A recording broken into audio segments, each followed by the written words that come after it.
Hi and welcome to our Midnight Mass spoiler special episode, and breaking with tradition, we're not going to have a Back to the Future quote, David. Do you think people will be angry? Yes. They will come very with angry? pitchforks and knives and burn you at the stake. At the stake. Well, David, we tend to dislike mysteries because we feel uncomfortable not knowing. Except we did know, because You we might as well fucking get it out. knew. Yeah, as we might as well get it away right out at the start of the show. When we did our preview of Midnight Mass a few months back, there was one shot in the trailer where I saw the shot of the priest with bloodshot eyes, and I was like, could he be a vampire? With his Michael Jordan eyes. And yes, wasn't his eyes yellow, not red? Yeah, they were yellow. Yeah, like I said, Michael Jordan eyes with his yellow. But they were. Oh my god!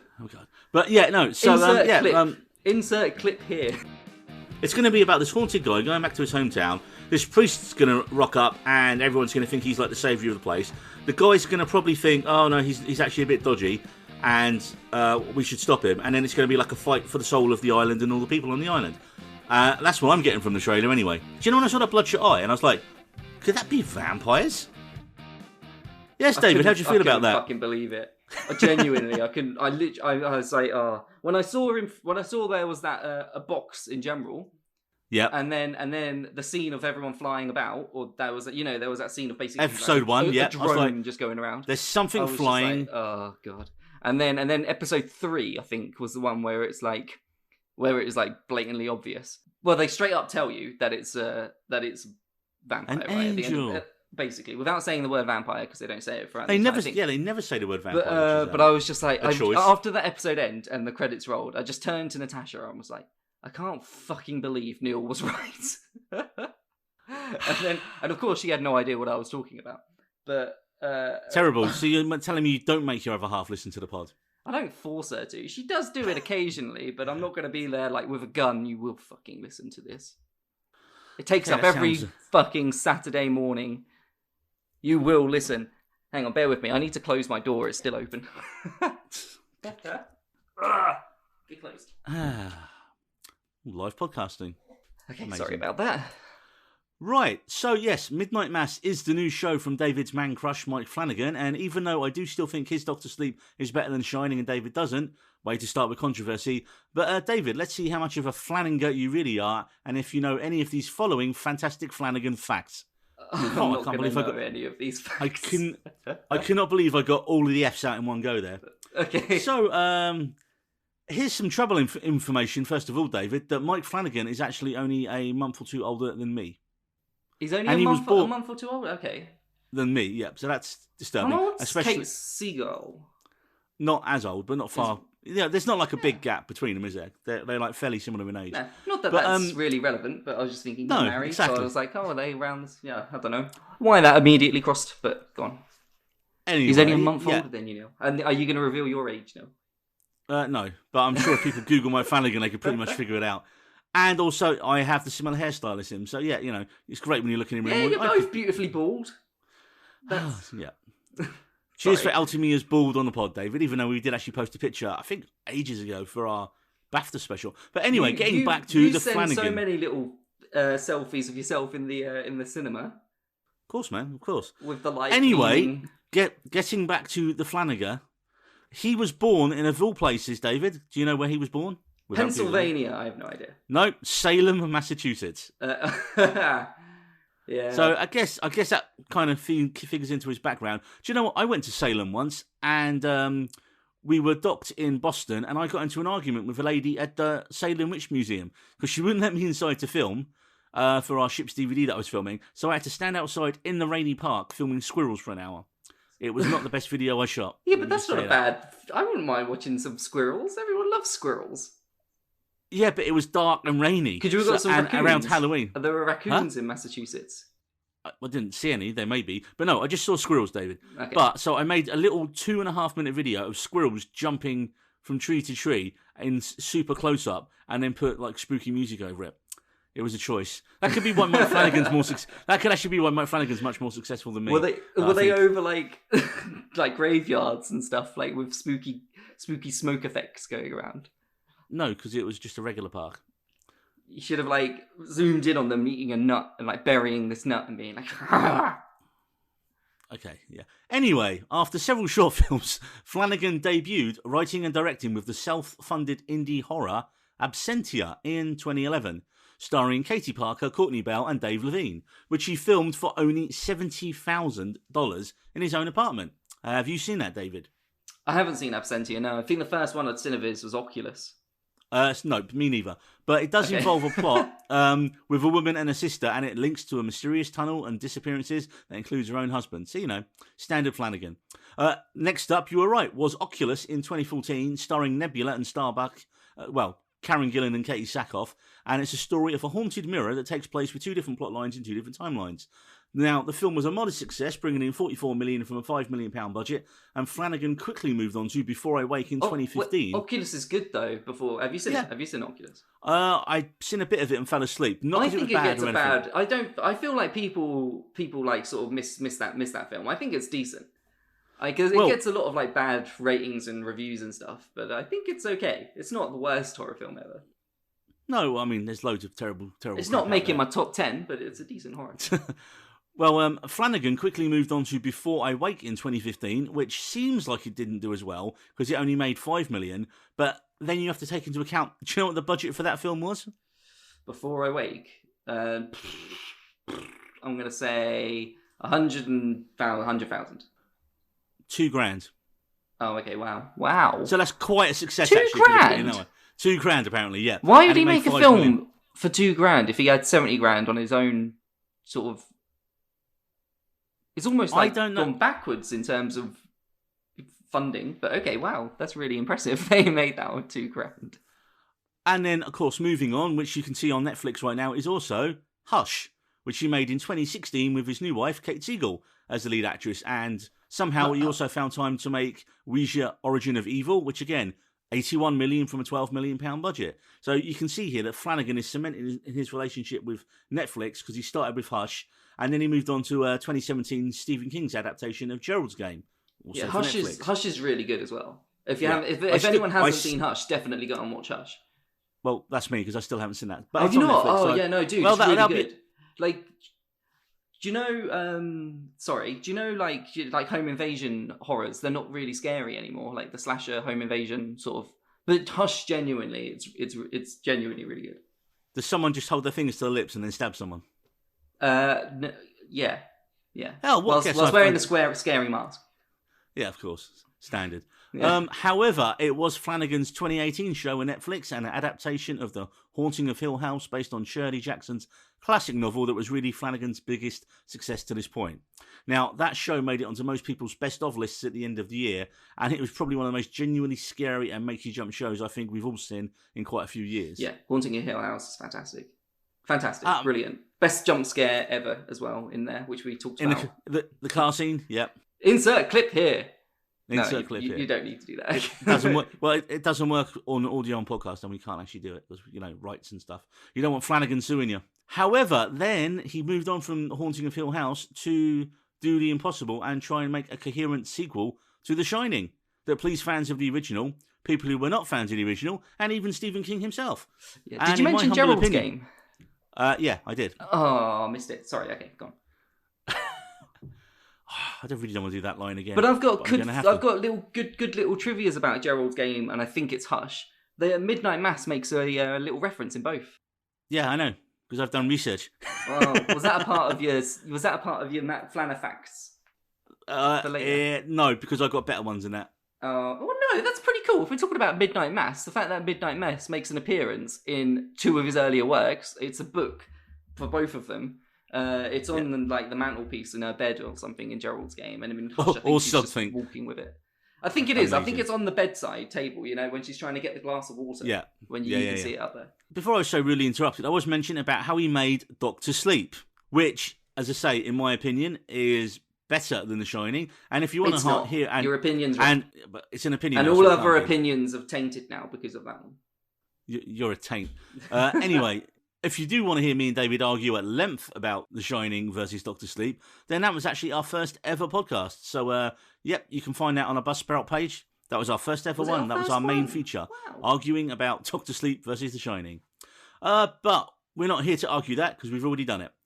But for me, Flanagan had his first misstep next with the much less well-received Haunting of Bly Manor, which again was based on the classic novella The Turn of the Screw by Henry James, from way back in 1898. Now, although I believe he directed some of the episodes, Flanagan was clearly not as involved with the writing side of the show as he was with the Hill House show, and it really shows. Now, for me, the big issue was that Netflix were aiming for their own horror anthology show, like FX's long-running American Horror Story. And however, as one of the characters says in Bly Manor, this is not a ghost story, it's a love story. It's a perfectly fine show, but it really feels like Hill House was for Flanagan, and this was his one for Netflix.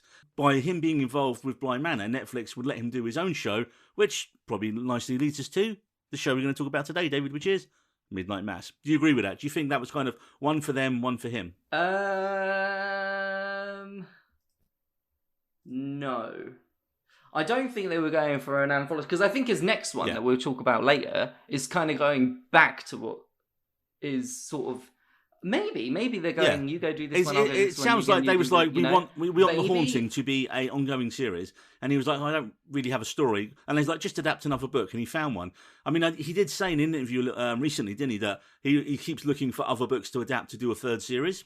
Yeah, I think they're like almost like love letters to all these gothic horror, or a cynical cash grab by the network to try and make a similar show. Because I mean, American Horror Story has been on for 10 seasons now. Because Haunting of Hill House is an adaptation of all of the works by I've forgotten the name. What's her name? Do you know Shirley Jackson. The name? That's it. I just thought it'd be fun to have 5-6 minutes of you typing, in the middle of the pod, because that's really professional and sounds great. Yeah, look, Shirley Jackson. I just think that if Flanagan, he wrote and directed every single episode of Hill House, so it shows you he was less involved with that, and because of that, it just wasn't good. And as we mentioned when we debated this before on one of the pods, for me, it treads too much familiar ground, and I think and Flanagan himself, I think, wasn't as interested in telling a very similar story, which. Yeah, it was to a lot of things. You're looking for the ghost, you're looking for the jump scares. There's a whole stuff with the neck to me, it was just retreading exactly what he'd done and not as well in the first one. But you did disagree with me massively on it. Yeah, I thought it was still really good.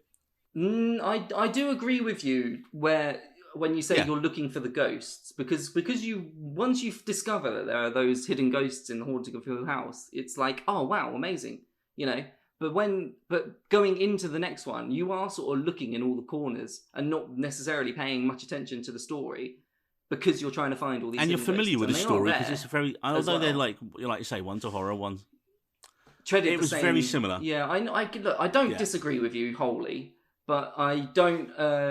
But I do disagree with you in saying that you didn't think it was fantastic, because I thought I did. I said it's a perfectly fine show. I just didn't think it was nowhere near as great as Hill House, and I don't think it was nowhere near as good as the show we're going to be talking about. Yeah, I mean, even Netflix doesn't, because in all the promotion for Midnight Mass, they don't even mention Bly Manor. It's only from the director of Hill House, because it's obviously the most. So, moving into the show. So, what do we actually know about the show going into it? We knew that Zach Gilford's character was returning home in disgrace after potentially killing someone in a car accident, and at the same time, a deeply charismatic preacher arrived in the isolated community, played by the always great Hamish Linklater. So, as episode 1 begins, we meet our main character, Riley, who's Gilford, getting arrested for killing a girl while driving. Then we cut to 4 years later. As per his parole, he returns home to his home island of Crockett Island, a small fishing island in the middle of nowhere. Or because it doesn't really tell you exactly where the show is set in place, so you think you think like Massachusetts, New England. You just I'm assuming it's got that kind of Massachusetts, New England feel to it. Although it was actually filmed in David. Guernsey. Vancouver. I have no idea. Beautiful Vancouver, Canada. Vancouver. And the first episode is really about setting up all our characters on the island. We have Kate Siegel's character, Erin Green, a former old flame of Riley, who's now single and pregnant, and back on the island and working as an assistant teacher. You've got the great Rahul Kohli playing the Muslim Sheriff Hassan, or Sharif as he gets racially called by the old drunk guy, who lives with his young son after losing his wife to cancer. You've got the scarily devout Samantha Slolian, giving major nut job vibes as schoolteacher Beverly Keane. Elliot himself from E.T. turns up as Ed Flynn, Riley's closed-off fisherman father who seems in constant back pain. And you've got an almost unrecognisable Kristen Lehman as Annie Flynn, his wife. Robert Longstreet plays town drunk Joe Colley, who we learn shot and paralysed the mayor's daughter Lisa, played by newcomer Anyara Simone. Annabeth Gish plays the island's Dr. Sarah Gunning, who is in a same-sex relationship and also has a mother suffering from dementia. That about rounds off most of the main cast, except for the undoubted star of the show, Hamish Linklater's terrifying Father Paul, whose appearance on the island kickstarts all kinds of strange occurrences and miracles. And as we just said, David, I did guess it was about vampires from the trailer months ago. So, cue smug mode. Of course. Dreading this. Well, smug mode. Do you know where that's from? That's a little reference to another show. Do you? Smug mode activated. Red Dwarf, Crichton. I don't know. Sounds... Smug mode. Yeah. Yeah. Well, okay, so let's get into it. So, overall thoughts. Well, I thought it was when we're just going to like plow through everything in no particular order, just as it kind of comes to us. I thought it was very, very, very Exorcist finding a demon/angel vampire in a cave in the middle of the desert, because obviously that's where it all kicks off in the original Exorcist when they're out in the middle of the desert. But also, how did no one else recognise that Father Paul immediately was actually a younger version of Father Pruitt? There was that brief line where they said that people won't recognise him, and then after a preceding amount of time, they kind of do. I mean, there is that line. There's that little Easter egg actually in it when Sarah's mum calls him when he walks in and calls him by his name. Yeah, and he's like, "Oh, we just have the same tailor." Is his response? That's a great line. And of course, when we first see him in the box being lugged ashore, dude, I was like, a vampire. I was like, it's got to be a vampire. Why would you have it? There's definitely someone. Yeah, it's like, what's in the box? I didn't get that stressed. I was just like, oh, it's clearly a vampire. Clearly. Of course, like the twist is though, it's actually the angel / vampire. And I did wonder early on in the first couple of episodes, had he been secretly infecting the whole town with the angel's blood? And yes, I was right. So I was quite happy about that as well. Smug mode. But no, I mean, I think one of the strongest aspects of the show is the acting is for the most part amazing. Every character, you have these massive long takes. The actors really have to know their shit in this show to deliver those scenes and takes. I mean, if the opening of episode 2 when they find all the dead cats on the beach and the camera just circles and circles them as they're all like as a sheriff and yeah, it's that one. But really there's loads of those, man, throughout the show. And what I like is almost pretty much every character gets that scene. They get that moment where they can be monologue. Yeah, I think Hamish Linklater and Rahul Kohli and Samantha Sloan, Evil Bev. I'm not going to get her name right. Were Evil Bev. They were very, particularly fantastic. Can you as much as I think the general kind of consensus for the show is it's amazing, one of the best shows of the year. Some people do think it's a little bit too slow and not horror enough, which you got angel vampires swimming around like feeding on people and ripping people open, so that I think there's enough horror in it. Yeah, so for me, I think it was almost mismarketed going into it. Because everyone knows Mike Flanagan's, on Netflix, especially for the Hill House, so it's always like, from the director of Hill House comes this new horror. And all the trailers did make it seem as if there was a lot of horror elements going to be involved in it, more so than there actually was. So I think a lot of people probably went into it thinking, it's going to be this, it's going to be another scary, isolated island environment. And it's really not. It's a much more delicately placed, it's dramatic, psychological. It's a real slow burn, horror. man, and it's got so many references to like other classic works. Right, so there was one scene in particular though that I absolutely hated. Can you guess what it is? Is it a scene where something significant happens, or is it just like a monologue? It's a monologue scene, but there's lots of monologues, so that doesn't really help you out. Yeah, there is a lot of monologues. Hated it. I almost fast forwarded it because it was going on so long. Really? Okay. There's one scene in the very early on where they monologue. And I'm a bit just like, okay, I don't quite understand what this is adding to the story. Which one? I'm not sure. Go on. Episode 4, go on. Which one? The bit where Riley and Erin are talking about what happens when you die. Because it went on too long, right? It started off good, right? Oh no! Yeah. Okay, go on. No, Okay, well, let me say my piece then. So, when it starts, I like how he was completely non-religious. He was completely, it's just a chemical thing. This is what happens. And I love the analogy that he said of, your whole, the brain shutting down and your life flashing before your eyes is the last flashes, all that. Thought that was really good. I thought that was brilliant. Then he started getting a little bit arty-farty, and I was like, okay, well, it's a really good scene. That's fine. It's going on a little bit long.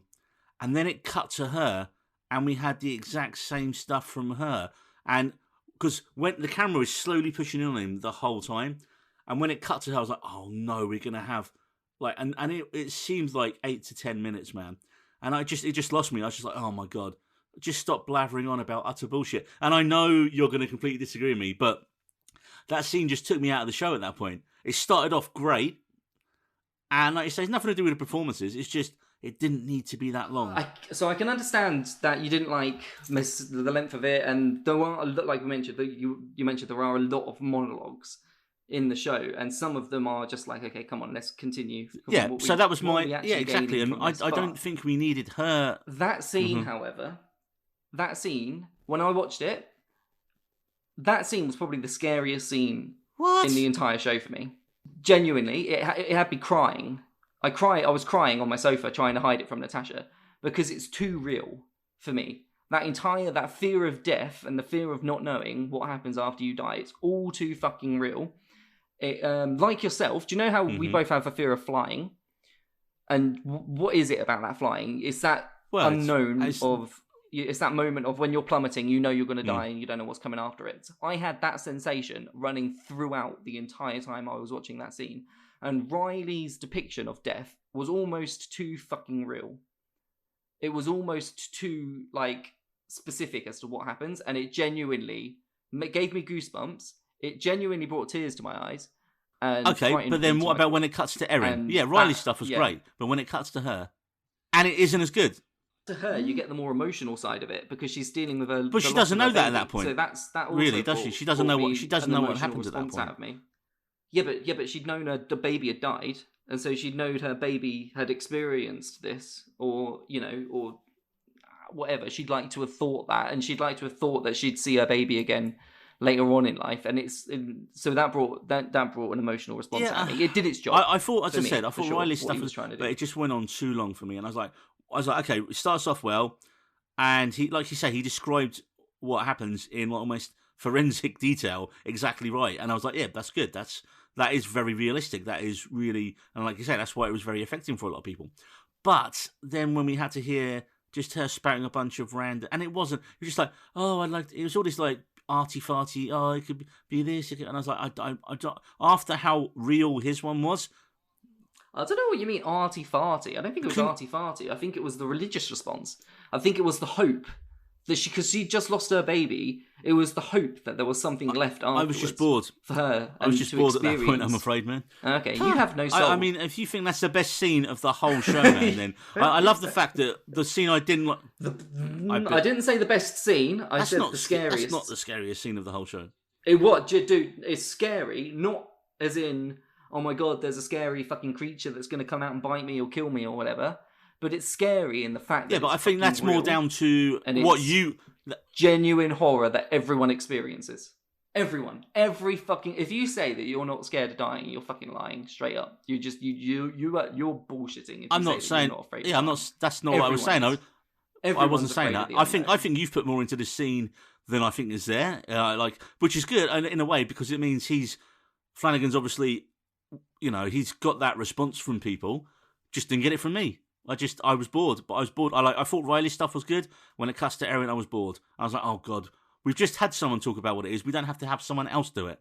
And I know you're trying to tie in all the stuff. Oh yeah, but she just lost her baby and all that. She didn't know what had happened at that point. So without actually knowing for certain, she was just confused at that point. So I don't really think we needed it to be that long, but we could. And I don't think it needs to be as long. And I think we've probably talked about this almost as long as the scene now.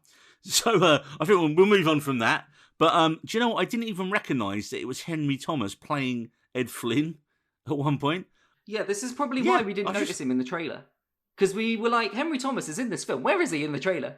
Yeah, like his wife, Annie Flynn, was played by a Canadian actress, Kristen Lehman. And last time I saw her, She was in Altered Carbon season 1. Looks absolutely nothing like her. She's like an old lady in it. And do you know what as well? And let's give Zach Gilford some credit. I love. Some people have said he was a bit bland, but no. If you've watched Gilford as an actor over his career, he really naturalistically underplays a lot. He made his name in Friday Night Lights. As I'm trying to remember the character's name. Well, anyway, he made his name in Friday Night Lights. Matt Saracen, playing the young Matt Saracen in Friday Night Lights. And again, it was that kind of real naturalistic reactionary performance. And yeah, man, I thought he's an MVP and he's a very underrated actor because he doesn't, how many times would you expect to see actors go to that big dramatic place with what he's going through?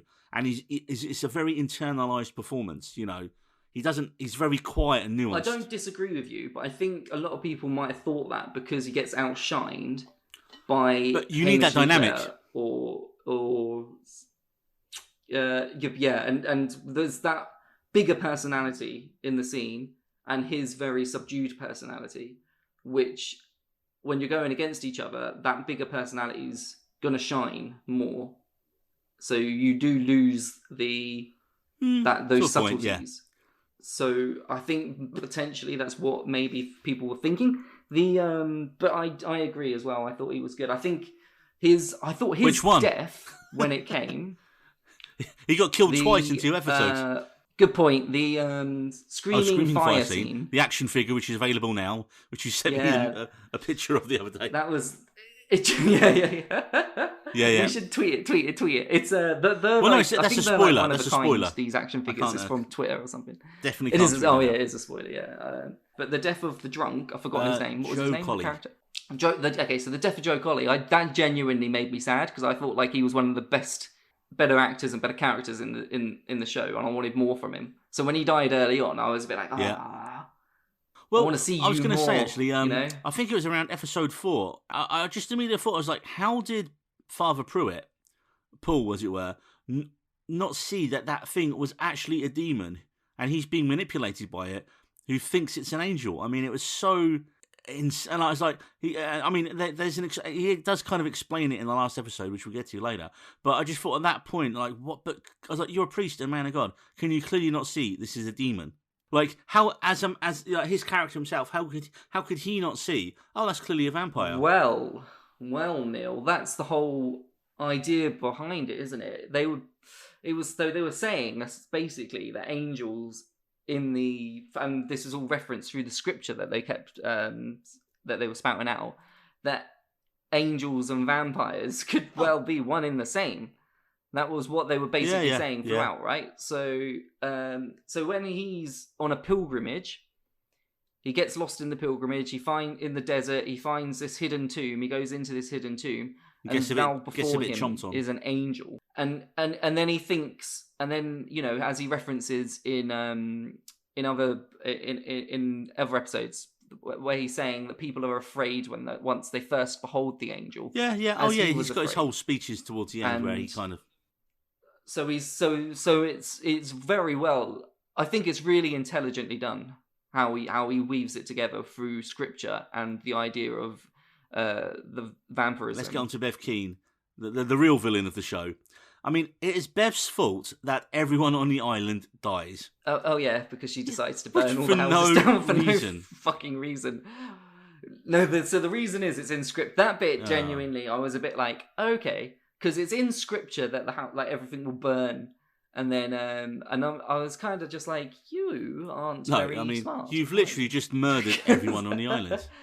Let's go all drink some rat poison. Yeah. That scene was beautiful when they were like all in the church. And beautiful when it turned into almost like a vampire. It turned into almost Dusk Till Dawn. Maybe beautiful wasn't the right word. The single goriest scene of the whole show. It was well done. Yeah, it's gorgeous. All that blood spurting out of them, and so we're all throwing up and fitting and dying.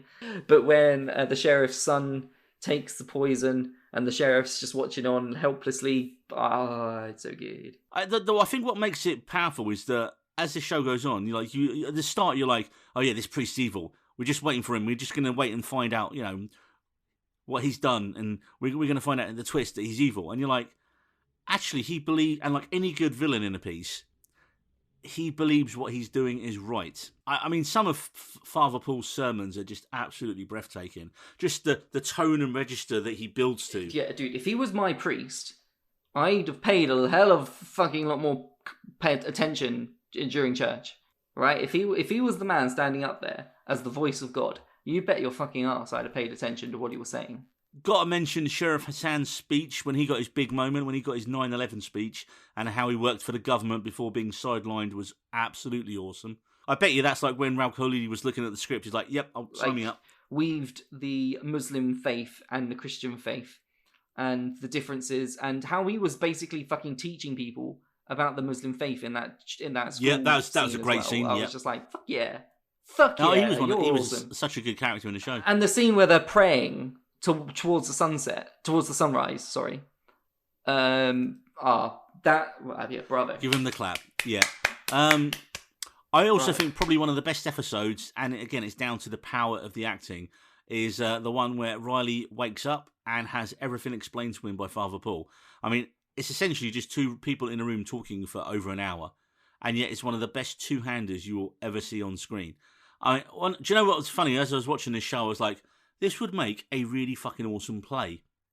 Like, I would love to see that on stage, man. Can you imagine Midnight Mass, not the musical, but Midnight Mass the play? I mean, it'd just be a bunch of hymns. It'd be a bit shit, wouldn't it? So, and it's a bunch of hymns and Erin going. Yeah. One thing I did notice early on that kind of weirded me out. I was like, that doesn't look right. What's going on here?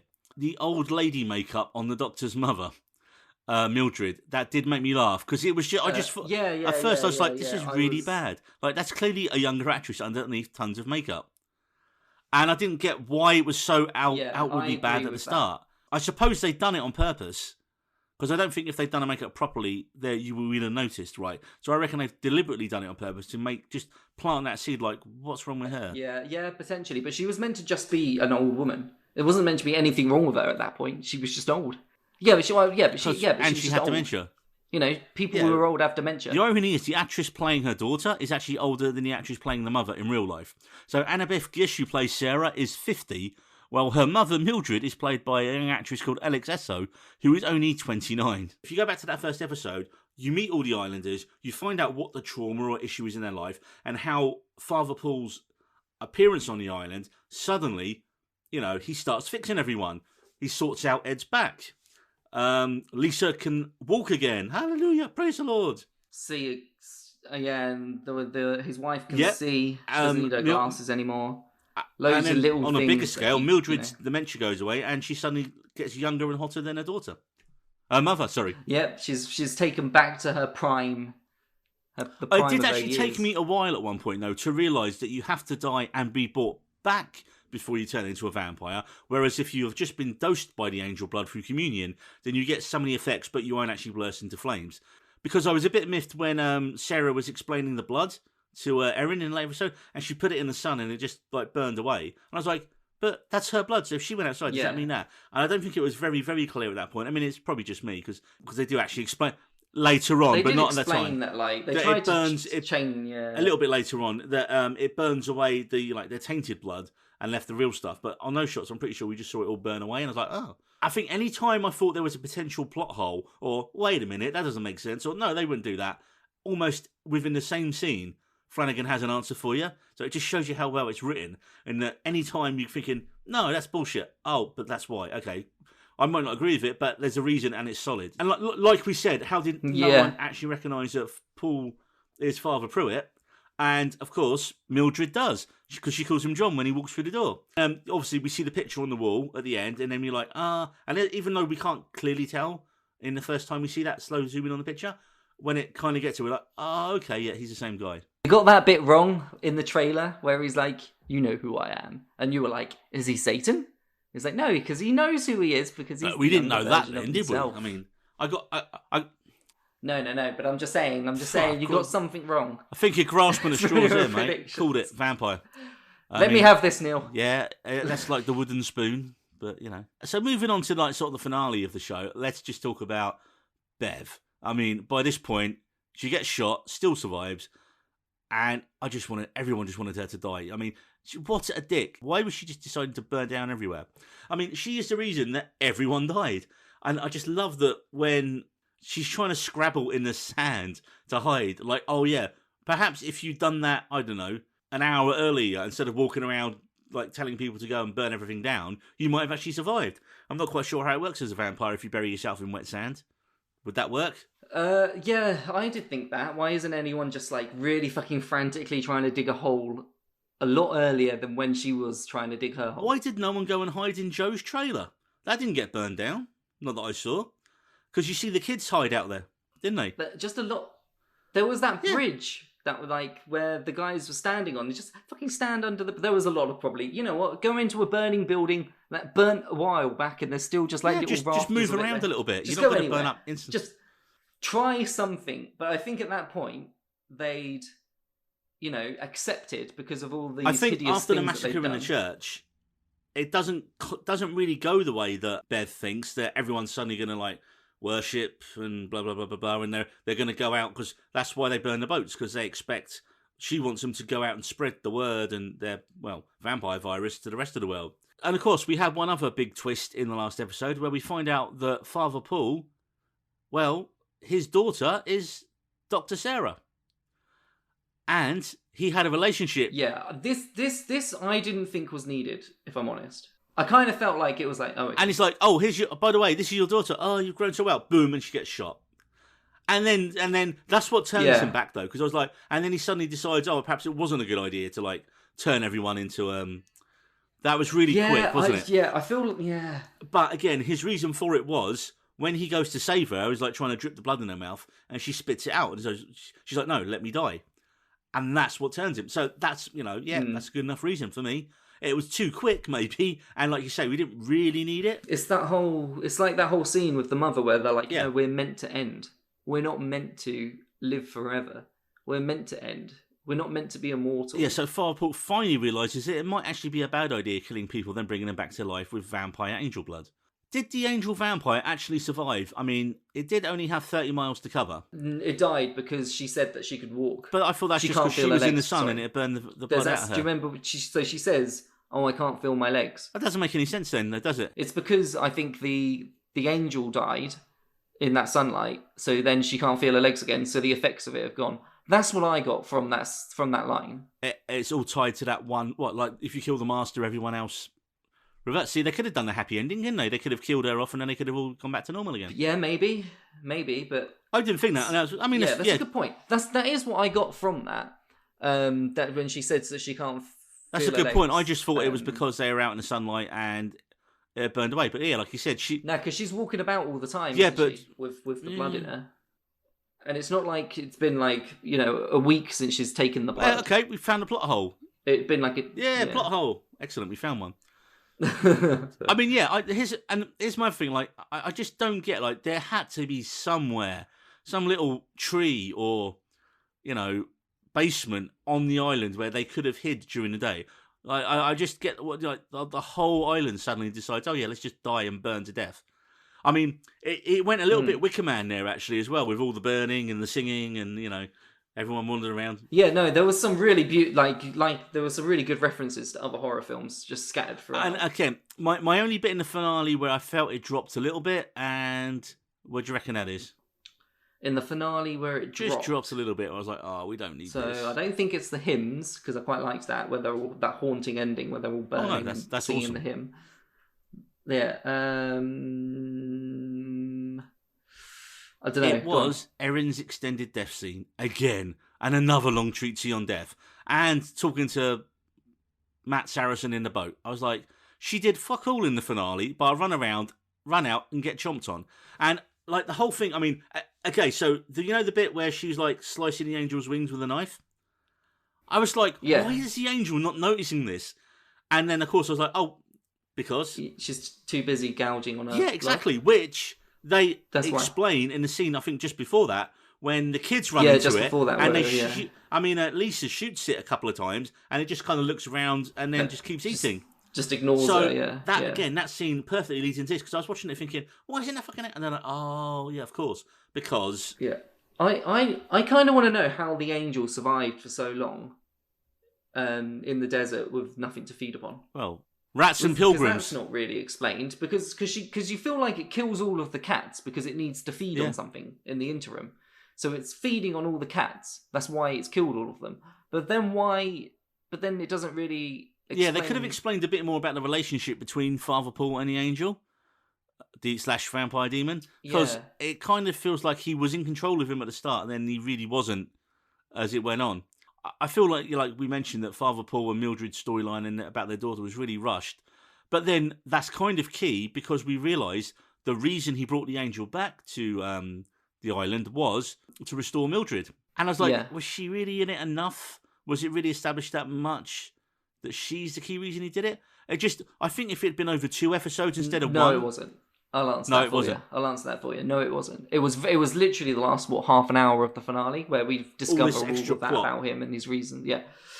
No. I feel that could have been like sort of betterly panned out throughout with more and more subtle hints, subtle reasons, everything. But maybe there were really subtle stuff that we just didn't catch. Well, speaking of subtle stuff, David, I've got a Flanagan fact for you. Do you know he has a cameo in the show? Does he? Do you know where? Now think about it, right? He's not on the island. So... Is he... So when do they go off the island? When he runs the bloke over, when he's in prison, when he runs the woman over, when he's in prison. Yeah. I think they're in a hospital at one point as well. Cold, not even close. Oh, okay. Is it the police officer? Okay, I can't remember. Okay, he has a cameo in episode 3 as a member of the tour group on the pilgrimage. Okay. Yeah. So in a flashback. So, I think anything else you want to add? I think we're coming to the end of our Midnight Mass spoiler here. Yeah. So just small things. So my overall consensus, I fucking love the show. It was a 9 out of 10 for me. There were some small things that did irk me, sort of only really tiny stuff. Like I did think, like I mentioned earlier, that it would be more of a horror film throughout, and I think the first couple of episodes did have sort of more horror elements, like the like Riley dealing with the death, so he's constantly seeing. That was a big jump scare, wasn't it? I loved how the camera starts turning, and rotating, so that his POV is the same as hers when she was laying on the road dead. And you hear and you see her, and she goes. The camera jumps into her with every sound of the prison doors closing, with the boom. And there's your jump scares. And what's fantastic. I thought there'd be more of that throughout. And it wasn't. It turned out to be a much deeper, more psychologically intelligent horror. Which arguably is a much better way of doing it. Show. Yeah. I'm not saying it's a bad thing. No, definitely. But it did temper. It did my expectations sort of had to change whilst watching it, not if that makes sense. And I did think there wasn't enough done to make me feel isolated on the island, which is surprising considering I feel like there was quite a bit done. But I never felt isolated whilst I was on that island until the very last episode. Well, so they burned the whole thing down. Oh, also, in the early on, right, the very first or second episode, the mayor of the town, Lisa's dad, and he's saying about, because he come off dodgy as fuck straight away. I was like, oh, he's definitely going to be involved in something dodgy. And it was when he mentioned that like the whole island burned down years ago in the past as well. So I was like, okay, so it made you start thinking, oh, is this something more? It's like, they're like sacrificing people to some god on the island or something like that, your standard sort of folk horror plot line. But it wasn't that, was it? But I just like, why mention that if not actually having anything to do with it? I think she brings it up again when they start burning stuff down. Yeah, but it's mentioned in the last episode. I just hated her too much at that point. I wanted her to die. So, nah, I know, fair enough. She's done a damn good job if you've hated her that much. Well written. She's similar to how, like in The Mist. Yeah, Marcia Gay Hayden's character. Yes, that is similar to that. I got a really strong Nurse Ratched vibes from One Flew Over the Cuckoo's Nest. It's the ultimate sort of, I'm really good, but I'm actually a passive-aggressive monster piece as well. Yeah, no, yeah. Good comparison. How it dealt with faith throughout, and especially from the sheriff's point, like how they all kept faith even throughout all of this. There was still faith in God, It really was like touching. I mean, I'm an atheist. I don't know if yeah, are you an pretty atheist? much, yeah. but I have a massive amount of respect for religion and well, I mean, and I just looking at all the stuff with all how they were all dealing with their own personal faith. Yeah, I mean, I feel like I feel like Flanagan and Riley, which is obviously Flanagan by proxy, pretty much sort of say, look, we all believe pretty much in the same thing at the end of the day. It's just variations on it, right? And Riley even says, no, I get that people, like, if you're an atheist like we are, then nothing against the church, but for a lot of people, it's that sense of going somewhere, having a community that makes them go there. It's not, I don't believe, for some of them, it's a routine. And, if something where you just go in a room and sing for a little while makes you feel good, then great, that's fine. But I don't want to get drawn. We're not going to get into a big, deep theological. Yeah. I mean, I don't wholly agree with that completely, but I suppose that some people exactly. are like that. Some people, but it's just how they deal, how the show dealt with people's continued faith throughout everything that was going on. Yeah, and even when it was even when it turned bad, there was the miracles. And how God doesn't work in the miracles. Now the sheriff was saying that to his son. That scene when he was explaining his wife's death to his son. Another great monologue. So fucking well done. Anyway, that's all I've got to say about that. So I just got a last couple of pros and cons. So for me, the cons, I'm going to start with the cons. Like you say, it could have done with a little bit of editing because some of the scenes were a little bit too long. We already mentioned that I really didn't like the second part of the first death scene that just went on, and then having a reprise of it in the finale.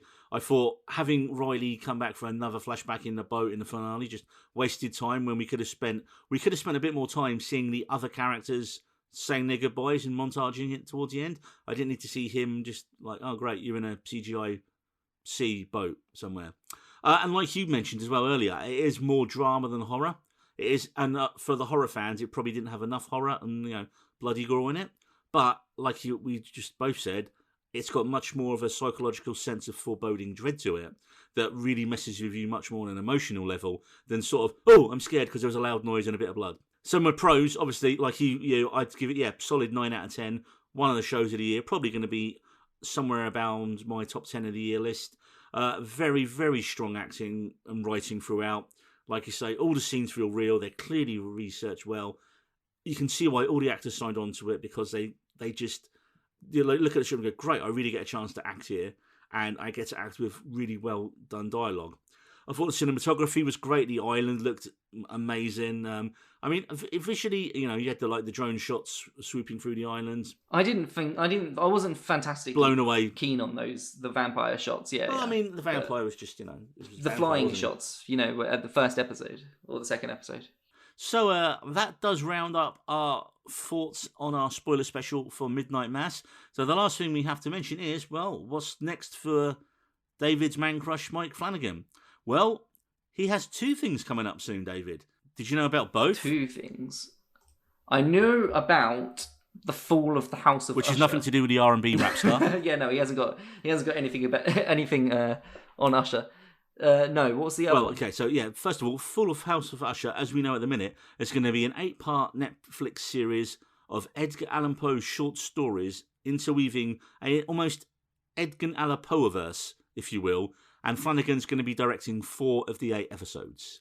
Yeah. But similar to what they've done. Sorry. Similar to what he's done with Haunting a Hill House and Haunting the Bly Manor, where they adapted the works of Henry James and Shirley Jackson. It's going to be all the works of Edgar Allan Poe. I don't know if it'll be all of them in 8 episodes, but well, it's going to be elements of like a load of his different works into one. Quoth story. the Raven, nevermore. No, but his other project, David, he has already finished filming on, which I didn't even know was being done, and it is called The Midnight Club. And it is an adaptation of Christopher Pike's 1994 young adult novel about a group of terminally ill kids, that sounds like a fun show, who gather to tell scary stories at midnight. And already confirmed as well, we will not say already confirmed, as it's already been filmed, we already know Zach Gilford, Bev Keen's in it again, and Matt Bedell, who played Sturge from Midnight Mass, in it. And this is Mike Flanagan, so I'm sure Mrs. Flanagan, Kate Siegel's going to pop up in some capacity as well. Is it? It's not. Is it connected to Midnight Mass?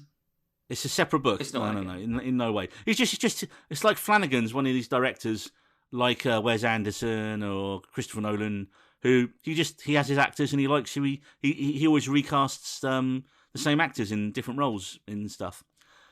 Yeah, I think his Kate Siegel and Henry Thomas, I think, are the only two that have been in all three shows. And it'll just be Kate Bly Siegel. Manor, Hill House, and Midnight. Well, I'm wondering if it's. Well, if Kate Siegel, it will be funny to see if in the Midnight Club, Guilford gets to play a baddie and Samantha Slolian actually gets to play a good person after being the epitome of evil bitch in Midnight Mass. Yeah, she's actually gets to be a nice person and not a pretend nice person. And of course, one other thing we can't forget to mention, I think the best way to sign off is there was lots of funky hymns. Are you going to sing a hymn for us, David, to end the podcast? Okay, the only thing I can think of right now. He's got the whole world in his hands. That's terrible, and that's also what people... Is that a hymn? No, it's not a hymn. That's a children's song. That's what people used to sing when Bray Wyatt came out. He got the whole world in his hands. And on that oral I'm pretty sure oral monstrosity, that's all we have time for today. See you next time.